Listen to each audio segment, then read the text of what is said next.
And the mind control issue has been with us for a very, very, very long time. It's an ancient problem because mankind has been subjected to manipulation and control.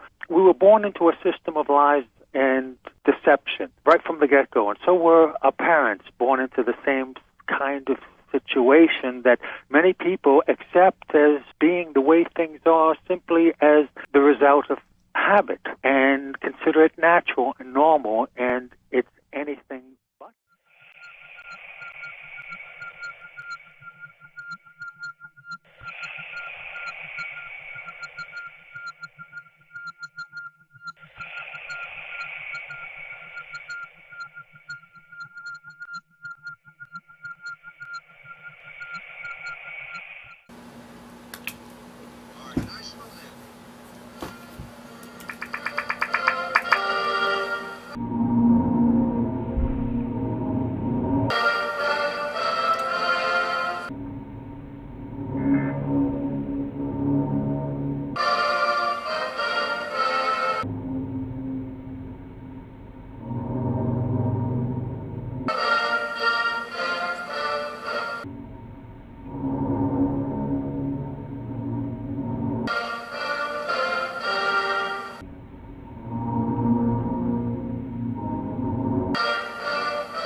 Katsoulis, and today I want to talk about the hidden enemy. Now, when I use the word enemy, I'm being very specific. If you look in the dictionary, you'll see that the definition of enemy is a person or thing that opposes or acts against someone or something. And I can't think of a group that does more to harm the health of the American people more than advertisers. And so they operate in the shadows and you don't really recognize the influence they have. But if you look at this number, it's $11 billion, 260 million. And that's what was spent on food advertising in 2005.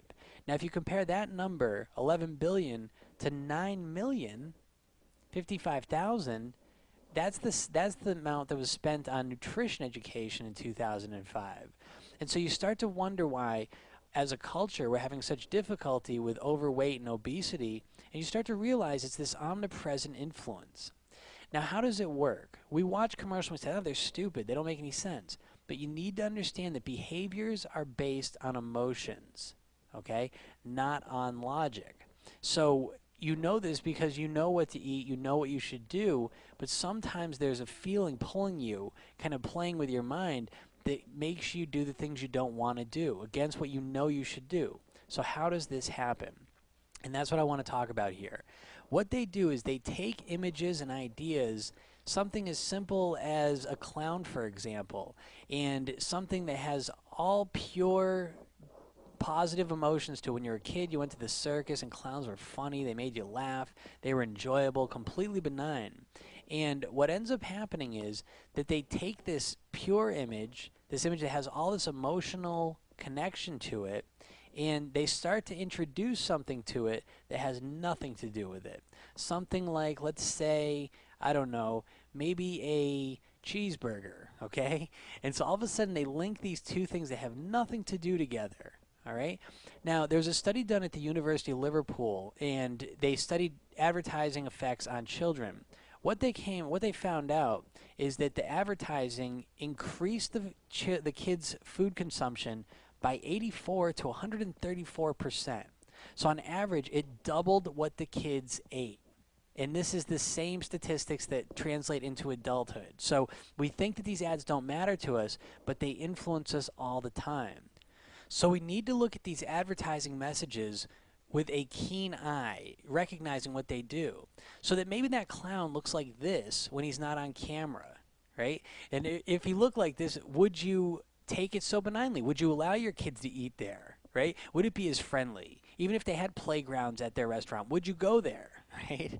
So this is kind of a dramatization, I understand, but I use it to prove a point, that they use these images and these ideas to trick us and to distract us and misdirect us to focus on something that has nothing to do with their product.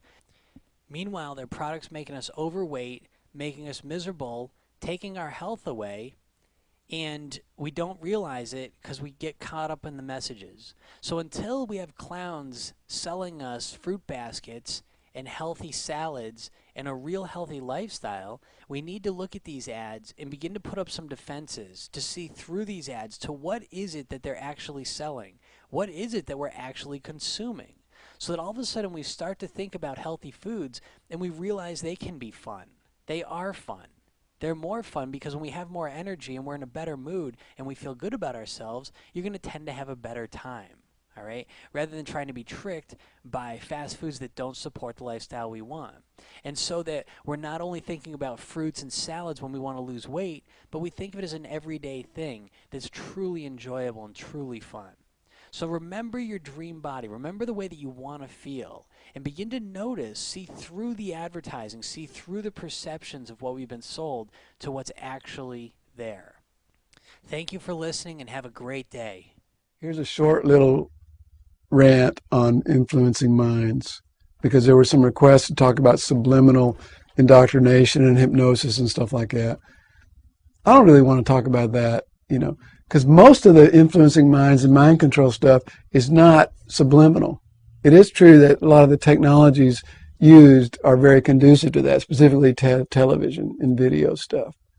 They've got the flicker rate figured out, such that, and the technology in general creating this passive state, which is almost like which is like a hypnotic state, trance state, and which is easily conditioned, where information just kind of goes in and is absorbed and conditioned without being processed through the analytical, thoughtful mind about considering the information and deciding whether you want to take it on or not. So the more you put yourself in front of the boob tube and those kind of screens, the more susceptible you are. That's true. But the other part of it is that the more you put yourself in those situations, the more you're getting the propaganda that the controllers of that technology and those channels want you to get. And as we know, it's all corporate control, right? So they want you to give you conditioned to buy things and become a consumerist. Also, have you ever heard of this research? You know, it's been done more than once, but this one guy, McChesney, is that his name? Anyway, back in the Gulf War, did this research, the first Gulf War, 91, right? Found that the more people watched CNN news about that war, the less they knew about that war. The more you watch the news, the less you knew. I watch the news every day. I watch CNN. I'm informed. The truth is, the less you're informed, because what's really going on is you are indoctrinated to a specific propaganda line called the belief system of the aggressor in that war, which is the United States of America, justifying its position. And deciding to focus on the high-tech, glitzy, super bombs or whatever, So you don't learn the history of the region. You don't learn the background on the buildup of that war. You don't learn what the really consequences of that war are. You don't learn about the decision-making. You don't learn about the dirty history. None of it. All you get is, oh, this is a great little war, shock and awe. We're going in and we're doing great things to this bad guy. The more you watch the news, the more ignorant you are. It's not really so much because of some sort of subtle programming. It's called being bombarded with a certain propaganda line. It's just amount of noise. And you're watching it, and it's coming in, and you take it in. You say, well, I know all about it. Most of the influencing minds is not some sort of trick subliminal perception thing. It's called being inundated with false data. Everybody knows depression is a chemical imbalance. Everybody knows, schizophrenia is genetic. Everybody knows America is right no matter what, Or everybody knows the schools want what's best for kids. Everybody knows whatever, right? But you just get the idea, that it's good to be stimulated all the time, and you get all this data coming in, and it's called, if it happens to be garbage, it's garbage in, garbage out. If you rely on mainstream sources, and we all get it to some extent, because the other message that they're giving you is fear, fear, dangerous, terrorism, terrorism. It's not subliminal. That's right out there. Orange alert, red alert, rape in Timbuktu, and it's like it's in your backyard. Michael Moore, in one of his videos, Bowling and Columbine, he was going through L.A. with this expert who wrote a book on fear, and all the news sources were saying, murder rate's up, it's dangerous out there.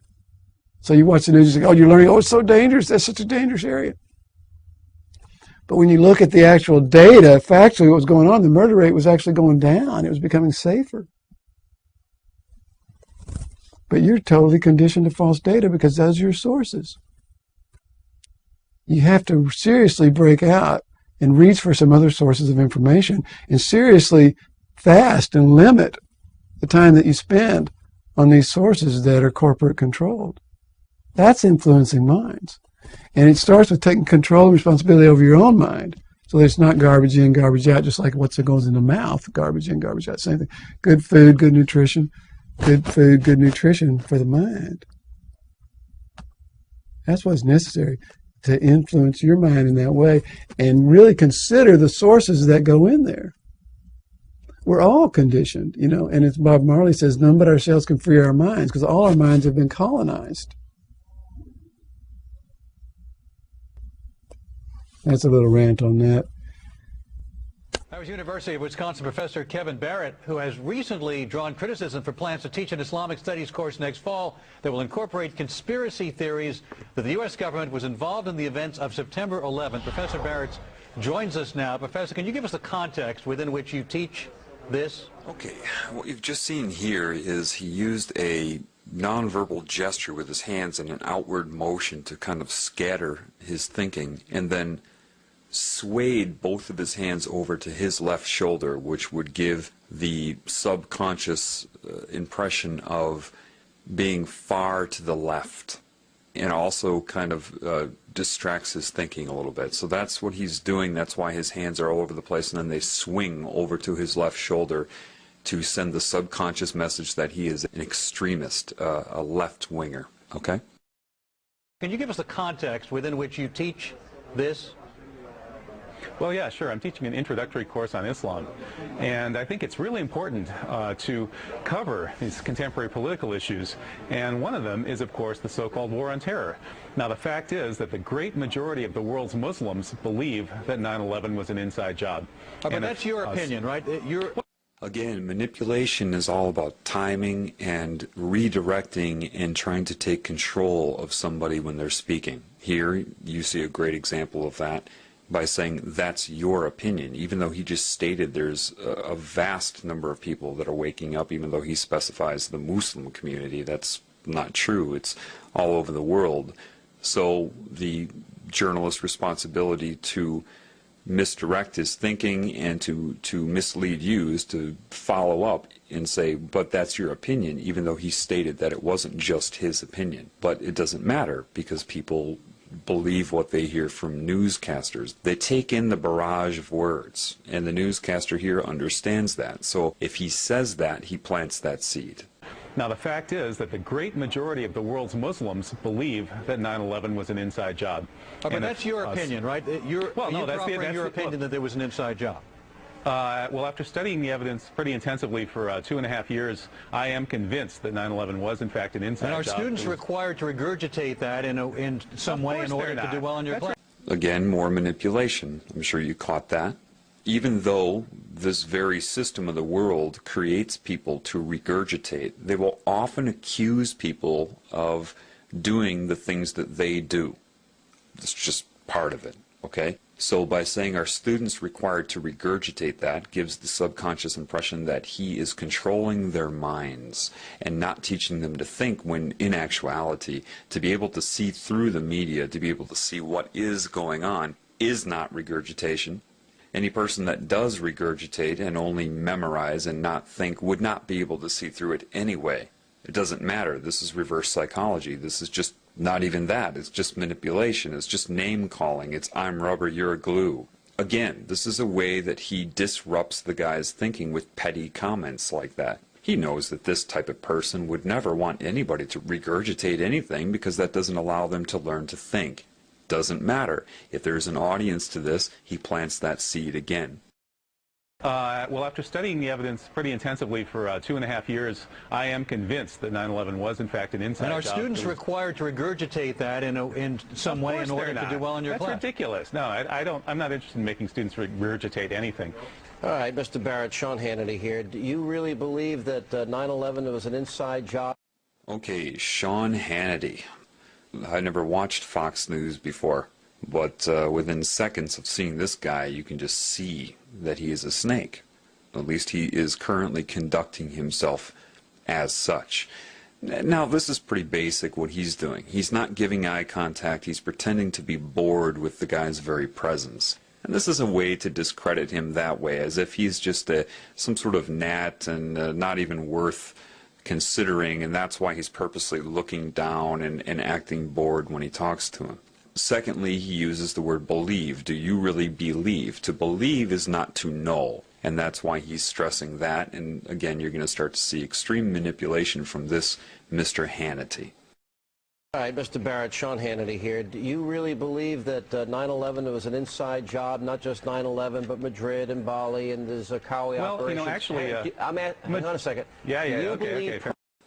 All right, so what he does is he tries to take control of this conversation right away. He insinuates something, and the professor was smart enough to catch what he was saying, and then when he tried to respond to that, he interrupts him to take control. Now, notice, and I'll point this out in a little bit, when he puts his hand up in the OK sign, you're about to learn what that really means and what they use it for. But for now, just understand that that's how they'll do it. They'll insult you while they speak and try to continue speaking before you can actually reply to it.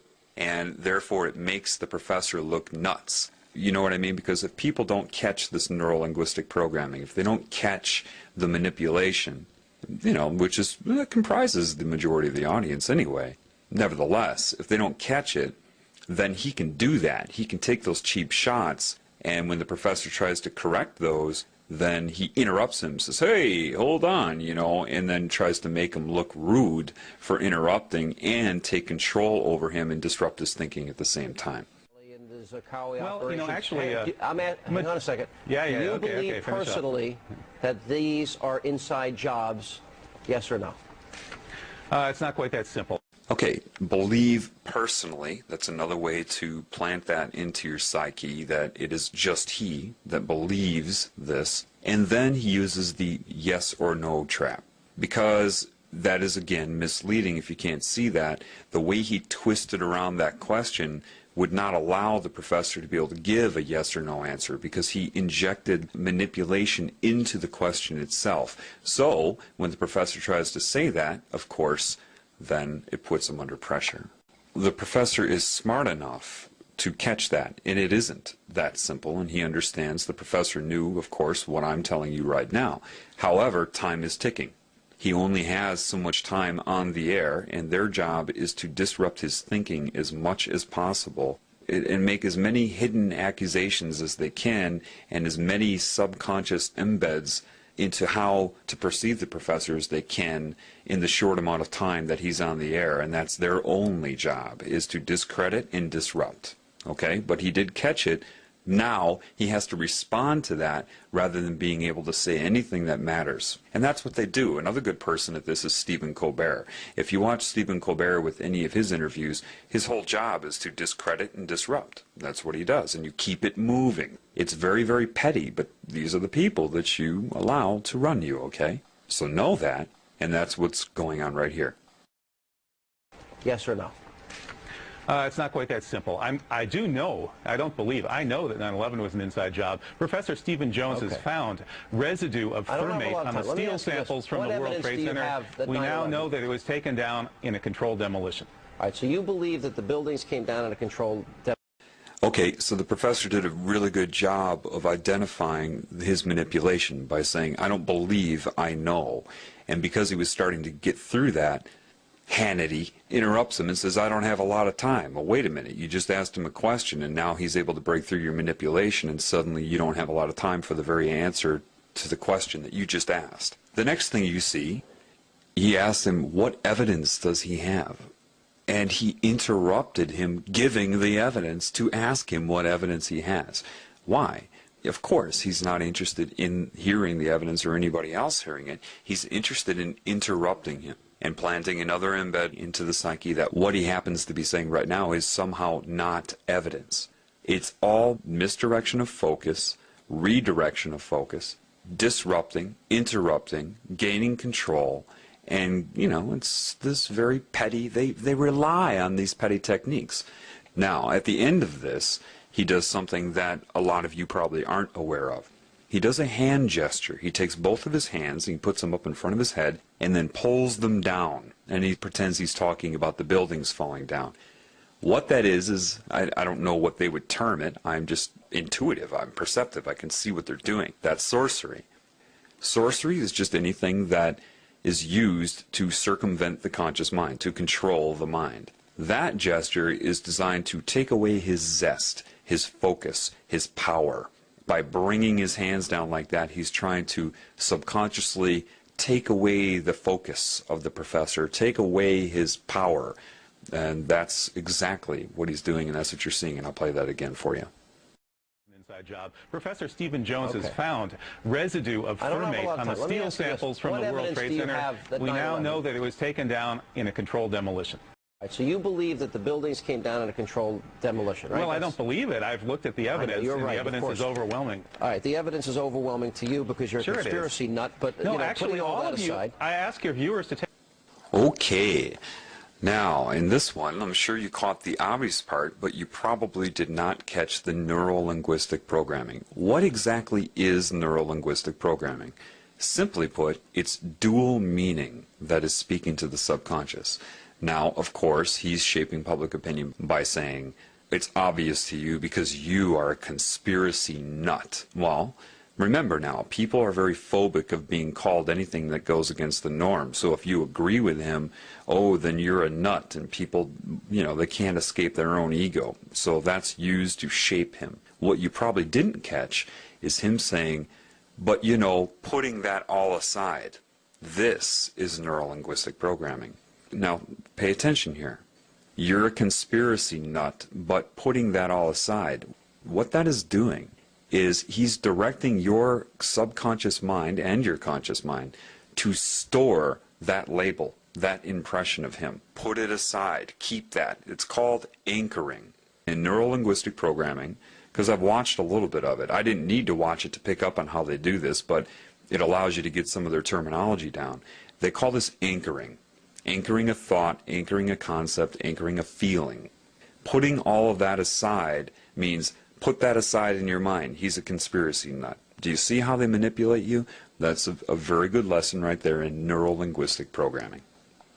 All right, the evidence is overwhelming to you because you're Sure a conspiracy nut, but no, actually, all that of you, aside, I ask your viewers to take a look at this evidence for themselves. They can go to st911.org. That's all right, Scholars for 9/11 Truth. Take a look at the demolitions. I know you Morgan think Reynolds, the former Bush administration official. Okay, that's pretty obvious. You see how he's treating him. Very nonchalant, irritated, bored. And I know you think you're the smartest guy in the world.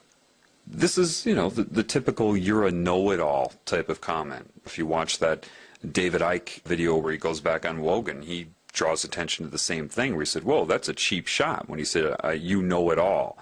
And the response was accurate. I'm not saying I know it all. But people are trained to hate people who, quote, know it all. Why? Because they want you to be dumb. That's why in society you have catchphrases that go around that people use, like, you think too much, you're too deep, you know it all. These have all become derogatory terms in this new Orwellian society. Haven't you noticed that? His response is petty and childish, but he means to be this way. It does nothing, it addresses nothing. He can't think of anything to say in response to the professor, so he has to take a cheap shot like this. I know you think you're the smartest guy in the world. That should be obvious to you, that is just overdoing it, creating, manifesting an insult, just again for one reason and one reason only, to disrupt his thinking and to program your mind on how to view him. Take a look at the demolitions. I know you Morgan think Reynolds, the former Bush administration official, says that the Bush administration blew the World Trade Center to kingdom come. That's a direct quote from a member of the Bush administration itself. They blew the World Trade Center to kingdom come. The Jews were told to leave. Well, we've heard a lot of these sick, bizarre theories. Okay, so suddenly he's an anti-Semite? When did that come about? I didn't hear him say anything about the Jews. What he's doing here is he's trying to link him to anti-Semitism.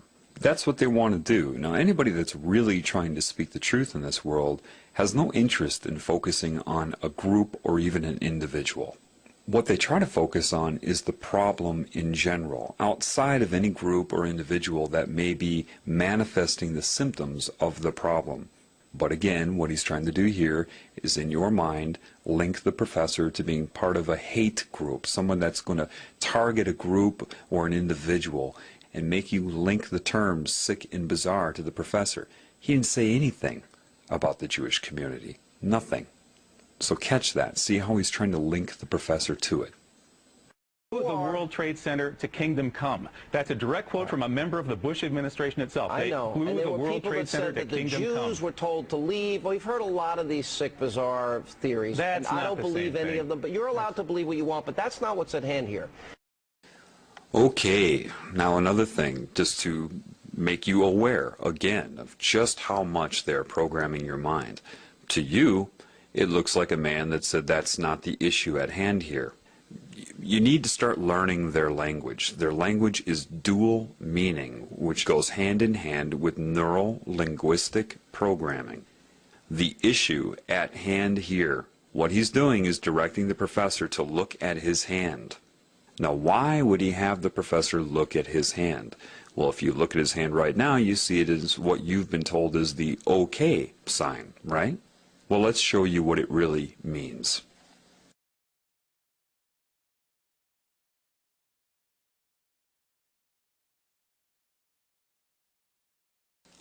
The OK symbol, as you see right here, means 666. For some reason, 666 has some sort of control over the mind. Now, it could have something to do with the beast computers many of you have read about. It's sorcery. It is putting a hex on somebody. It is subconscious symbolism that somehow affects some people. It doesn't affect everybody. But he's using that, and he was directing the professor to look at his hand to use sorcery on him. It's not that one thing will work. They try to use as many combinations of things as they can. But that is a symbol, and it means 666, and that is why he told him to look at his hand, or the issue at hand here told his mind subconsciously to look at his hand. Do you see? And that is what just occurred there. That's not what's at hand here, meaning you are not allowed to believe what you want. And that also tells the population looking at him, because remember, he is also talking to people that are watching television. And so they are also instructed to look at his hand subconsciously or take notice of it subconsciously. And when he says you're allowed to believe what you want, but that's not what's at hand here, he's saying with the 666 rule over your mind, you are not allowed to believe what you want. And that speaks to your subconscious mind and programs people to not think. And that's what it means all around and all together. That's what just happened. But you're allowed to believe what you want, but that's not what's at hand here. The issue is whether or not you, with your bizarre theories, are the best. I think you have the bizarre theory. You think it was 19 Hang on bucks? a second. Okay, again saying his issues, his views are bizarre, right? But the reason he puts up his pinky there is because that is the weakest finger, that it would imply a small penis, not a potent man, using that in reference to him, saying that he is impotent, that he is bizarre, that he is weak, and that he is of the pinky. And that's why he chooses, of all fingers and all gestures, to speak about his theories, he puts his pinky up. And these are all subconscious sorcery methods. Again, sorcery is not some guy wearing a magician's hat. Part of sorcery is speaking to and manipulating the conscious mind from the subconscious. Well, it's a question whether or of not science. you, with your bizarre theories, are the best. I think you have the most bizarre theory. You think it was 19 Hang on a bucks? second. Guys with box cutters led I know, by a you're guy on very angry, dialysis man. in a cave in Afghanistan? That's ridiculous. Yeah. I mean, that's the craziest conspiracy theory of all of them. Okay, I wish I had the Twilight Zone music. Now, here's my next. See, all he can say is something to discredit him. I wish I had the Twilight Zone music. And then the people watching the televisions that say, yes, that must be weird. Twilight Zone music is weird. And the honest and credible news reporter is saying that about him. Okay?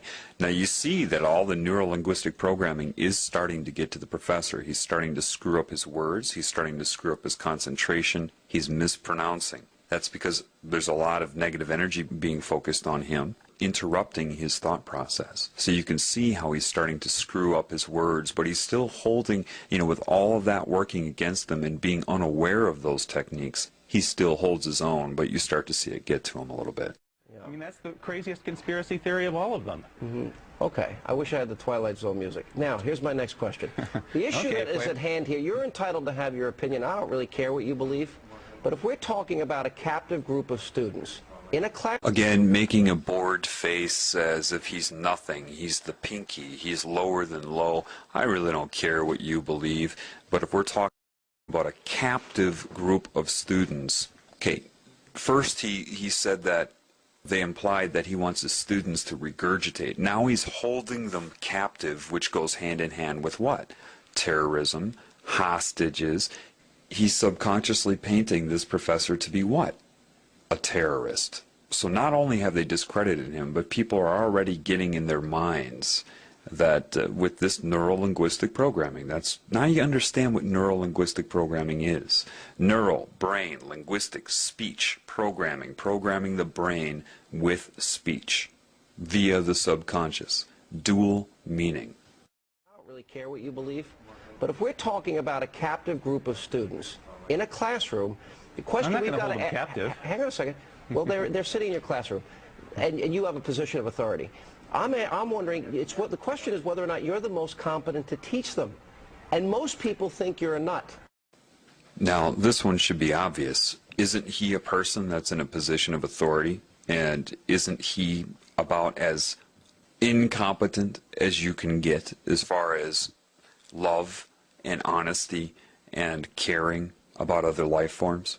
Yet he turns it around because people believe what they hear and what they read. So if he says it first, and that's a big part of this, is trying to say things first before somebody else can say something, then it seems like they will always be on the defensive. And that's the whole point, is to keep the professor on the defensive.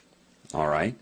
And saying that he is detrimental to his students, when the truth is Fox News is incredibly detrimental to you, just in this short clip I'm showing you here. And people are watching this all day long.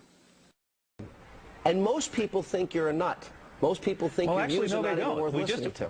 We just had a poll here in Madison, and we found that 90% of the respondents at Channel 3000 poll said that I should be allowed to teach. Only 10% said I shouldn't. That's the question. And 60%, I don't think what your views are. 60% agreed with me about the questions I'm raising about 9/11. 60% of the respondents. I think you're in the minority. Right to speak. I don't think this is the proper forum, though, for people that hold extremist views like yourself. Okay, first of all, when he says no, like that, what he's doing is he's programming the television viewers' collective consciousness to disregard the results of that poll. He says no, and then your mind says no to the information he just gave. These are just little tricks he slips in there. And most people think he's a nut? What? But see, people watch that, of course, and they store that in their mind as fact.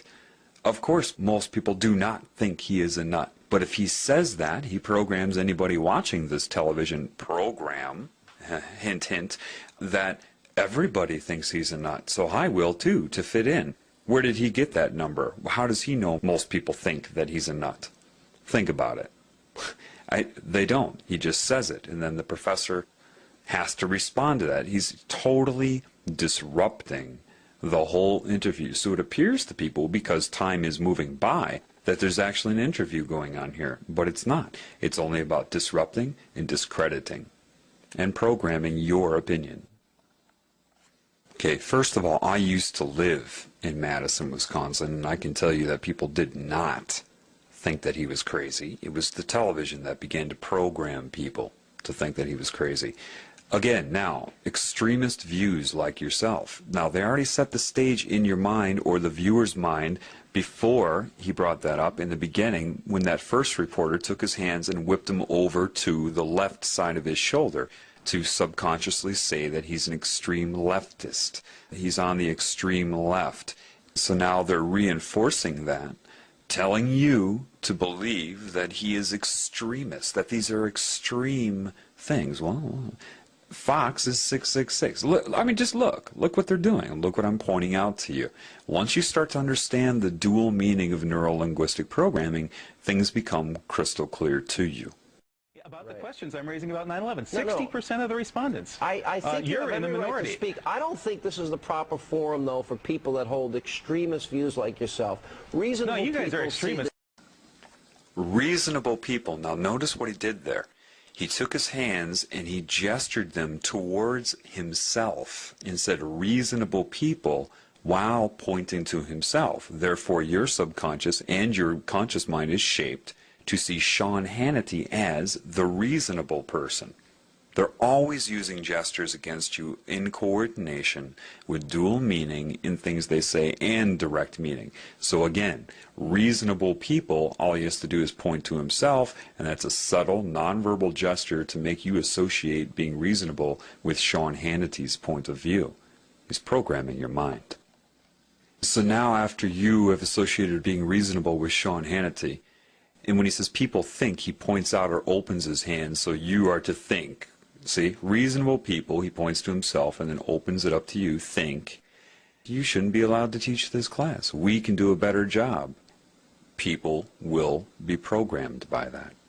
Reasonable no, you guys people are extremists. see that Fox you are News is the biggest bunch of extremists on the planet. But reasonable people see you as an extremist, and I don't think you're the most appropriate guy to teach that class. My guess I don't think you're the most appropriate guy to be on the airwaves spewing your venom. And the professor got it right. You can see the look on his face. He says, spewing your venom. That's exactly what he's doing. The problem is that you can't get all of this out in an interview. For example, say I was on an interview like this. They would be doing all the same things to me. All I would be doing is calling attention to everything he's doing, and then he would sit there and argue with me. Nothing would ever get discussed. This is how they take advantage of people. Look how long it's taken me. Do you know this clip is only like 2 minutes long, normally? But just to describe 2 very short minutes of media to you, look how long this is taking. That's the problem. That's why I haven't done it before, because I can sit here and explain it to you, but you need to open up your eyes so you can see it for yourself, because it all happens way too quickly. If you try to explain something that happens in a 3-second period, if you're not educated on that, if you're not aware of it, it will go by way too fast before you can bring somebody up to speed to understand what's going on. This is why I had to break it down for you, but I still can't do this with everything I see, because this is everywhere. This is common. This is always going on. And it just, you need to educate yourself, but you need to become aware. Again, dual meaning, neuro-linguistic programming, gesturing, association of concepts and beliefs to link them, anchor them in your mind, to misdirect your perception, your beliefs, and your ability to perceive reality in general. Class, my guess I don't is think you're the most appropriate guy to be on the airwaves spewing your venom throughout this country. I think you guys should be taken off the airwaves because you are the guys who are... We don't want to silence anybody. You teach, we'll do Hannity and Combs. Thank you, Professor. Coming up, we'll have a... We don't want to silence anybody. That's exactly what they have just done. Though you heard a lot of speaking going on, nothing was able to get out into the open. They completely took control of this poor man. And he's brave, okay, to get out there, lose his job, and to speak the truth. And they hound him like bees. They're using techniques that are hidden, that are sorcery. They're of sorcery in their nature. They're hypnotic. They're using negative energy, manipulative techniques, childish argument techniques. And so you've seen a lot of talking, but nothing got out into the open. And you see how nervous they made him. Why? Because he had to keep dealing with their techniques, and he couldn't express the truth. And this is how anybody who tries to get on the media to speak the truth is manipulated, and that's why most don't even bother. They don't bother because they would just get into an argument. I mean, what's the point? The expert that I've seen at this is Stephen Colbert. He was one of the biggest disinformation agents out there. He'll get somebody in for an interview and just completely distract, disrupt, discredit, and there is no interview. That's what I call Stephen Colbert's interviews. They're not interviews. They're Stephen Colbert using techniques to distract and discombobulate, basically. So this is why you don't get the truth in the media. Even if people do get a chance at airtime, they will be interrupted, misdirected, hypnotic suggestions to the audience that are watching it. You just can't. People that know the truth won't even try. They won't even try to go on the mainstream media, and people that do, it ends up like this. So until that is addressed, then nothing will ever be told on mainstream media. But what you can learn from this, don't watch TV. Okay? I hope this helps. As many of you know, I have a blog on my main site at remnantofgod.org. And as you also know, I've been doing this for a few years. And when I do these blogs and I make statements that some people may think is a little shocking or a little hard to believe, I link them out to areas on my website where I back it up with the source, or other areas on the internet where, you know, that's what these blue links are all about. Like when I say something, I want to back it up, right? And so this video is more or less just going to be a future link. This is the only reason I'm putting it out there, so that I can have some place to link to, because well, you just got to see this. It's just too hard to believe, and I want to be able to have a source to where I can go and say, yeah, the media does actually believe that it's their job to control what people think. And the sad part is the American sheeple, and look it up in the dictionary what that actually means. The word sheeple is a real word. The American sheeple are buying it, hook, line, and sinker. Whatever the media says, they believe it. Check this out. What are you so surprised about? He's doing exactly what he said he's going to do. Well, and I think that the dangerous, edges here are that he's trying to undermine the media, trying to make up his own facts.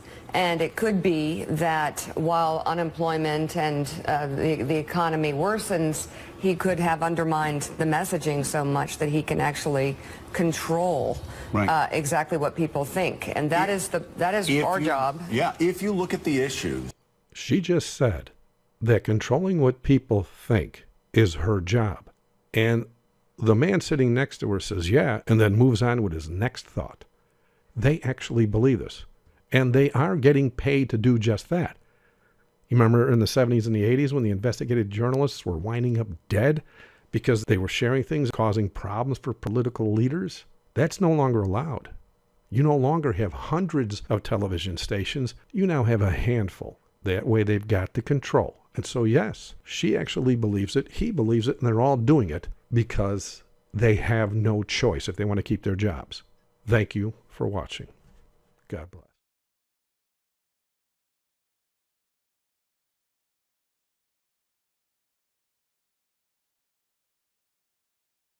I'm Savannah Guthrie, alongside Matt Lauer and Al Roper. Will someone do the junior high hug dance? It's like this. You gotta make it real awkward. That's exactly how you have to have a certain amount of distance between the bodies in junior high. Yes, like they say in Catholic school, leave room for the Holy Ghost. Anyway, there is a lot of memories today, actually. It's a big day in music history. 35 years ago today, Elvis Presley passed away, the king of rock and roll. And as Mark Cohn says in his great song, Walking in Memphis, there's a pretty little thing waiting for the king down in the